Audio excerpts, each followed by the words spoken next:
Meanwhile, a dangerous and deadly new drug has made its way to Northern California. It contains a lethal mix of fentanyl and horse tranquilizer and is being called the zombie drug. Have you ever wondered what is really moving on those transnational railroad lines right now? A shocking truth has just been exposed when the most important infrastructure system of America was completely taken over from the inside. This is not an ordinary smuggling case, but a transnational criminal organization has quietly bought and operated the entire second largest railroad network in the country. From huge loads of prohibited substances, military-grade weapons to crates containing sensitive biological samples, everything is moving openly under the guise of legitimate commercial trade. Let's explore the truth behind Operation Black Storm, the historic raid that uncovered a conspiracy infiltrating deep into the very operating machinery that you could never have imagined. The anti-drug agency declares that this is the largest single fentanyl seizure in the state's history. This seizure represents thousands of lives that have been saved. It also serves as evidence that transnational criminal organizations continue to transport large quantities of prohibited substances across the border. At 6:12 in the morning in California, carefully sealed shipments of fentanyl, along with various types of military equipment en route, were discovered. The refrigerated containers holding illegal biological components in the presence of criminals within California's railroad system reveal that America's infrastructure has been infiltrated from the inside. We need to observe carefully to not only focus on small-time distributors and communities, but to look at the entire underground enterprise network behind it. The goal of the authorities is to sweep the entire supply and distribution network, bring the ringleaders into the light, and enforce justice in the strictest manner. A total of 127 arrests have been carried out, 43 train cars have been sealed off along with large quantities of prohibited substances and weapons moving through key railroad routes. This is the largest domestic transportation security vulnerability ever discovered in the United States. But the real shock does not lie in the quantity of contraband, but in the people who operated them. These are individuals with full access, those trusted to protect the system, but who betrayed that duty. They did not safeguard the nation's railroad lines, but instead handed them over to criminal organizations. What happens next will affect every citizen. The Federal Bureau of Investigation has confirmed the discovery of a large-scale smuggling network for weapons and prohibited substances inside the nation's second-largest railroad company. Everything began at 11 o'clock at night when a freight train on the central route suddenly slowed down and came to an abrupt stop. A weight sensor under the rail track had quietly sent a warning to the control center. Railroad inspectors arrived at the scene with flashlights in hand, initially thinking it was just a simple equipment malfunction. What they found left them stunned. One freight car weighed nearly 900 pounds more than what was recorded on the shipping paperwork. That weight discrepancy could not be a random accident. The agents opened a service panel along the side of the car. Behind it, they found a second steel wall that had just been freshly welded and was still ice cold. When the secret compartment was opened, the undeniable truth became clear. Inside were industrial bags containing powder-prohibited substances in quantities enough to endanger an entire city. Next to them were military-grade rifles wrapped in preservative grease to prevent rust. Stacked behind them were refrigerated containers, the kind typically used to transport sensitive biological samples. This was not the smuggling tactic of a lone individual. It was a mobile crime scene hiding inside a commercial freight train that millions of citizens trust every day. If a railroad company transporting 1/3 of the nation's cargo can be taken over from the inside, then no system is truly safe. What the federal agents discovered on that night train forced them to completely change their mindset. This is not an isolated smuggling effort, nor is it a group of corrupt workers acting alone. It is a warning sign of something much larger lurking right in front of everyone. As the investigators traced the paperwork, rail tracks, and ownership records, a troubling picture began to form. 2 years earlier, America's second largest railroad company had quietly changed owners. The company controls 31,000 miles of track and transports nearly 1/3 of the nation's total cargo. The acquisition deal, valued at $4.6 billion by an investment group named Pacific Rail Holdings, appeared transparent and successful. Financial media praised the agreement and investors welcomed it enthusiastically.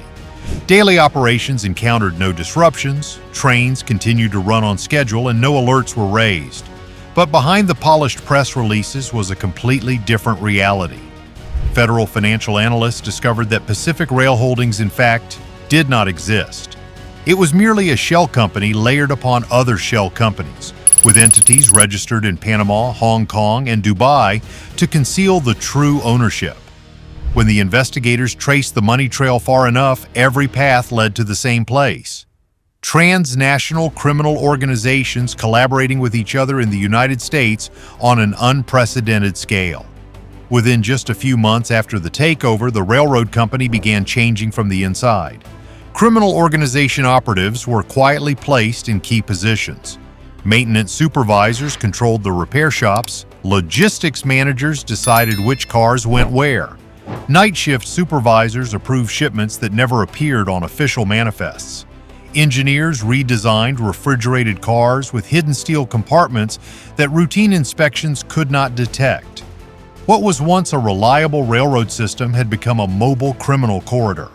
Prohibited substances flowed from west to east, weapons moved from north to south, and most terrifying of all were the crates containing illegal biological samples labeled as medical equipment. For nearly 2 years, this toxicity had crossed the country silently until that night train came to a stop. By dawn, federal agencies had gathered sufficient evidence. Field reports, altered railroad maps, and secret cargo all pointed to a system that had become far too dangerous to ignore. At 4:18 a.m., the quietest hour when most freight trains moved without witnesses, the United States launched the most coordinated rail transport raid in modern history, codenamed Black Storm. Across 12 states, special task forces from the FBI, DEA, DHS, and state police took up positions at rail yards, switching stations, and maintenance depots. Surveillance drones hovered above the fog. Armored vehicles rolled into empty lots beside rows of silent trains. Agents used night vision gear, radios secured tightly to their jackets, awaiting a single synchronized command. At precisely 4:18 a.m. and 30 seconds, the silence of the rail yard was shattered instantly. In Missouri, agents stormed a major switching center where 3 monitors from the criminal organization were on the night shift. These individuals tried to lock down the control tower, but special task forces breached the steel door with hydraulic cutters. A brief confrontation lasted less than 60 seconds. When it ended, the agents had secured the tower and recovered detailed route plans for the transport of 2 tons of prohibited substances scheduled to depart in just a few hours.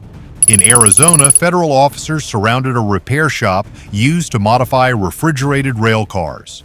As agents closed in, a group of mechanics from the criminal organization attempted to flee in a service locomotive.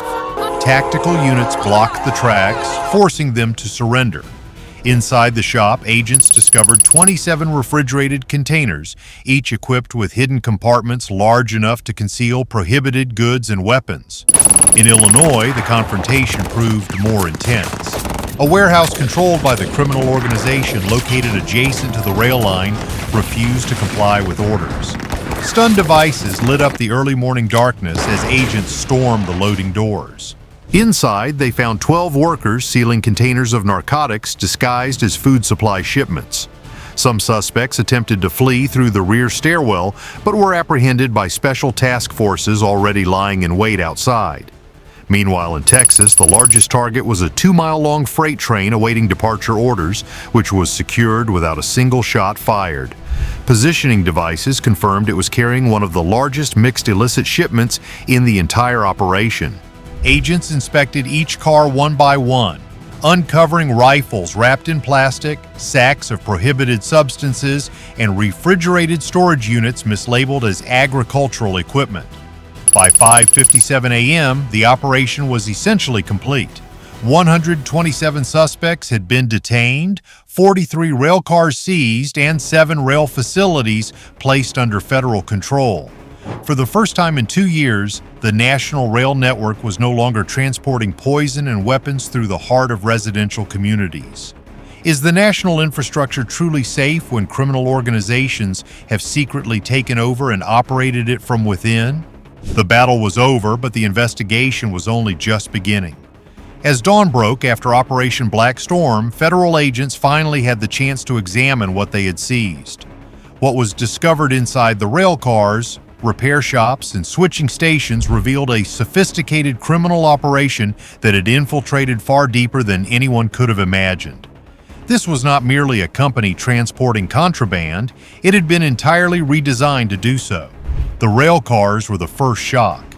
At the repair facility in Arizona, engineers from the Department of Transportation studied the seized refrigerated cars. On the surface, they appeared to be standard refrigerated storage units used for milk, produce, and meat. But beneath the car floor lay a second system, an independent cooling loop powered by a concealed compressor disguised as an emergency lighting fixture. This allowed the rail cars to transport sensitive biological cargo in sterile bags. The tools found in the shop revealed the precision of the modifications, including laser cutters, industrial welders, and custom-made clamps designed specifically to open the car partitions without leaving any external traces. While investigators documented the designs, tactical teams continued to clear the facility. In one corner of the shop was a fortified room with reinforced steel plates welded inside. Agents breached it with a small amount of explosives, the blast echoing through the yard like thunder. Inside were 50 black valise-sized crates, each containing prohibited powder sealed in medical-grade plastic. The room featured a trapdoor leading to a service tunnel, evidence that the criminal organization had prepared escape routes directly on federal property. In Missouri, a similar scene unfolded at the switching center. Here, investigators uncovered the brain of the entire network, a specialized routing software installed on computers disguised as maintenance equipment. It controlled which trains would be diverted to secret bypass tracks and which ones would pass through federal weighing stations without inspection.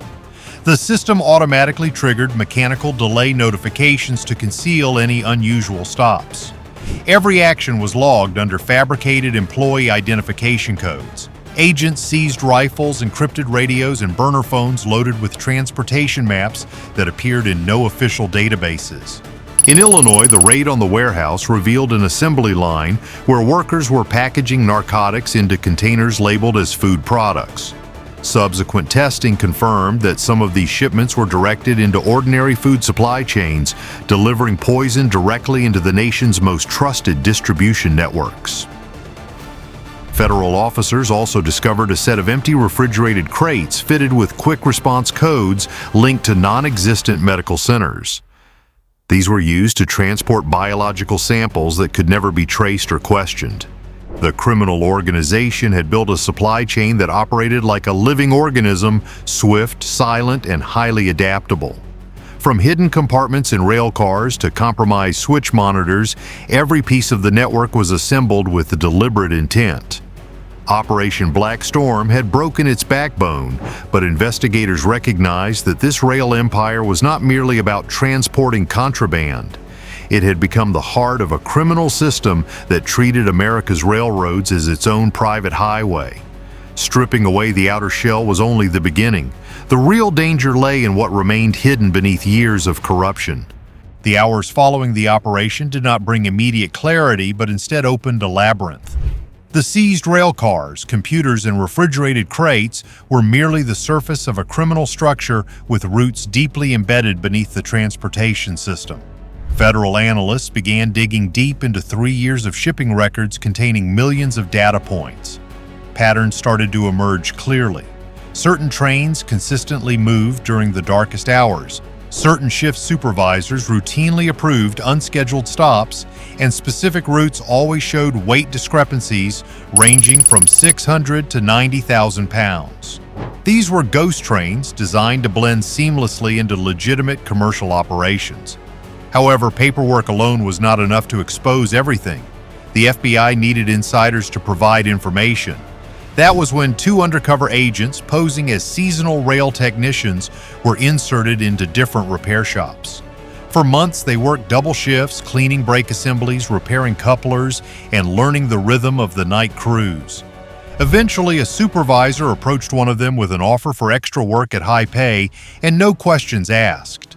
The undercover agent stepped deeper into the shadows to assist in installing a new secret compartment inside a refrigerated rail car. The supervisor showed him the blueprints featuring thin steel partitions, hidden access panels, and rerouted cooling lines designed to keep the compartment at a consistently low temperature. It was built to hold either prohibited substances or biological samples, depending on the week's orders. The agent documented every step while pretending not to notice the armed guards watching from the shadows. In another state, the second undercover agent followed a compromised logistics manager to a remote location. Under dim headlights, the manager unlocked a rail car and revealed crates of military-grade rifles alongside narcotics. He explained that every rail car looked completely normal from the outside and every route in the logs appeared routine, but the real cargo remained invisible unless you were paid to see it. Danger always lurked when members of the criminal organization appeared unexpectedly to conduct checks. The undercover agents had to stay calm while support teams waited miles away, always ready for an extraction. It was a stark reminder that even after the major raid, the criminal influence still permeated the entire network. Wiretaps captured conversations using rail slang as code. Cold steel meant prohibited substances, and clean number 9 tracks signaled a shipment of biological samples. Financial investigators tracked the money flows and uncovered hundreds of shell companies shuttling funds between accounts in Mexico, Central America, and East Asia. Payments to compromised employees were disguised as safety bonuses or hazard allowances. Even the biological sample shipments had their own separate money laundering channels labeled as medical waste disposal. As agents began piecing everything together, resistance started to intensify. Some employees linked to the criminal organization attempted to destroy digital records, while others abandoned their posts and vanished into the night. In a tense confrontation in Colorado, federal officers engaged in a shootout with 2 guards attempting to set fire to the server room. The blaze was extinguished, but the message was clear. The criminal organization knew the net was tightening. By the end of the investigation, the FBI had mapped every compromised node, every corrupted supervisor, every modified rail car, and every laundered dollar. This exhaustive, methodical probe proved that the nation's second-largest railroad company was not merely infiltrated, it had been fully taken over and weaponized from within. When the full findings reached Washington, the response was immediate and unprecedented. The Department of Justice, the Department of Transportation, and the Department of Homeland Security convened an emergency meeting that very night. What Operation Black Storm had uncovered was not merely a smuggling operation, but a direct assault on critical infrastructure. For the first time in modern history, a foreign criminal organization had seized control of the operations of a major national railroad company. The Attorney General declared to the media that this railroad company had been manipulated and weaponized to transport poison and violence instead of commerce. Federal asset seizures began immediately, with every involved rail yard surrounded by security fencing and agents patrolling entry and exit points. Trains were suspended from operation until fully inspected. Thousands of innocent workers arrived for their shifts only to find FBI agents interrogating supervisors and sealing off control towers. Some employees broke down in tears as they watched the company they trusted collapse. However, not everyone surrendered peacefully. In New Mexico, a group of armed gunmen barricaded themselves inside the dispatch building as agents arrived to seize the routing servers. The standoff lasted 13 minutes before tactical officers stormed in and subdued them, preventing the hard drives containing critical data from being destroyed. In Georgia, 2 compromised engineers attempted to flee in a locomotive, but FBI vehicles blocked the tracks ahead. Agents dragged the 2 men out of the cab. However, the larger crisis was not the shootouts, but the nationwide disruption. Within 48 hours, 1/3 of America's transportation network was frozen, raising alarms about deliveries of food and medical supplies. Congress swiftly convened emergency hearings and passed new laws mandating thorough inspections of refrigerated rail cars as well as greater transparency in corporate ownership. The core lesson from this event is the need for vigilance against hidden vulnerabilities deep within the systems we trust the most. Modern threats no longer come only from overt violence. They also infiltrate through economic contracts and the corruption of those in positions of authority. When profit is prioritized over security, critical infrastructure can easily become a tool for criminals. We must recognize that the safety of our communities depends on transparency and rigorous oversight. Do not let the glossy appearance of lucrative deals blind us, because the lasting stability of the nation demands alertness and responsibility at every level of society. Operation Black Storm has concluded, but the alarm bells continue to ring. We have witnessed how a vast infrastructure system can be manipulated so easily when oversight is lax and greed takes hold. How many other critical networks are currently in the crosshairs of criminal organizations under the guise of legitimate business contracts? The nation's security does not reside solely at the borders, but in the vigilance exercised over every train and every warehouse. What do you think about this shocking security vulnerability? Leave your comment below saying "Protect America" to help spread the message of vigilance. Don't forget to subscribe for the latest updates on this ongoing investigation.